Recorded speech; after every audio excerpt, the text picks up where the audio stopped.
গত 2 দশক বাংলাদেশের রাজনীতিতে যে মামলাটা সবচেয়ে বেশি প্রপাগান্ডার শিকার হয়েছিল সেই মামলাই হচ্ছে কুখ্যাত 21শে আগস্ট মামলা।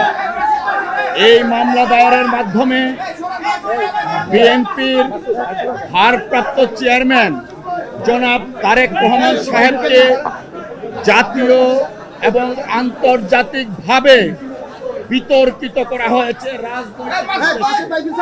আমরা শুরু থেকেই বলে আসছিলাম এই মামলা রাজনৈতিক হীন উদ্দেশ্যে মামলাটা দায়ের থেকে ট্রায়াল পর্যন্ত করেছে শেখ হাসিনা ওয়াজেদের ডিক্টেটে।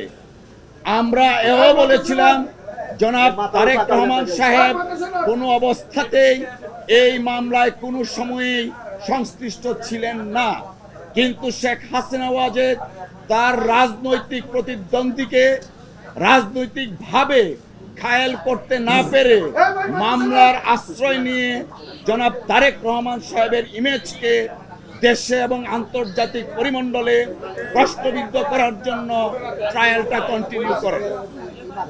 আপনারা ইতিমধ্যে শুনেছেন যারা এই মামলার দণ্ডপ্রাপ্ত ছিলেন এবং আপিল করেছেন এবং যারা আপিল করেননি সবাইকে এই মামলা থেকে খালাস দেয়া হয়েছে।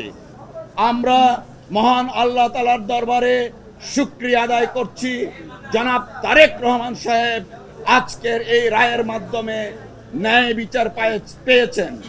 আজকে প্রমাণিত হয়েছে রাজনৈতিক উদ্দেশ্যে জনাব তারেক রহমান সাহেবকে যে মামলায় সাজা দেওয়া হয়েছিল সেই মামলায় আইনগতভাবে মোকাবেলার মাধ্যমে তিনি আজকে বেকসুর খালাস পেয়েছেন। আমরা আরেকটা কথা একটু বলতে চাই, তা হলো প্রথমেই বলেছি গত 2 দশক যাবৎ এই 21শে আগস্টের মামলাটা বাংলাদেশের রাজনীতিতে ডমিনেট করেছিল এবং সম্পূর্ণভাবে শেখ হাসিনা এবং আওয়ামী লীগের নেতাদের প্রপাগান্ডার শিকার হয়েছিলেন জনাব তারেক রহমান সাহেব। আজকে আমরা এবং দেশবাসী জাতি মনে করেন আমরা সকলেই আজকে ন্যায় বিচার পেয়েছি। মাঠের অলরাউন্ডার আমি আর ঘরের all rounder Tylox. Tylox toilet cleaner, clean মানেই টাইলক্স।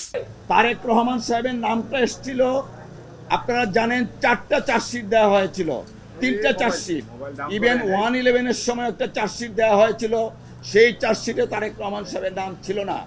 শেখ হাসিনা ওয়াজেদ যখন ক্ষমতায় আসলেন তখন আব্দুল কাহার আকন্দকে নিয়োগ করে 4র্থ চার্জশিট দেন, সেই চার্জশিটে জনাব তারেক রহমান সাহেবকে রাজনৈতিক উদ্দেশ্যে এই মামলায় ইনক্লুড করা হয়। আজকে আমি বলছি আজকে মহামান্য আদালত এই যে 4র্থ চার্জশিট এবং মুফতি হান্নানের 2য় স্বীকারোক্তিমূলক জবানবন্দির ভিত্তিতে যে চার্জশিটটা দেওয়া হয় সেই চার্জশিটটা আইন বহির্ভূত ছিল। সিআরপিসি এবং এভিডেন্স অ্যাক্টে এই চার্জশিটের কোনো আইনগত ভিত্তি নাই, তাই এই চার্জশিটে যারা অন্তর্ভুক্ত ছিল তারা এই মামলা থেকে খালাস পেয়েছেন।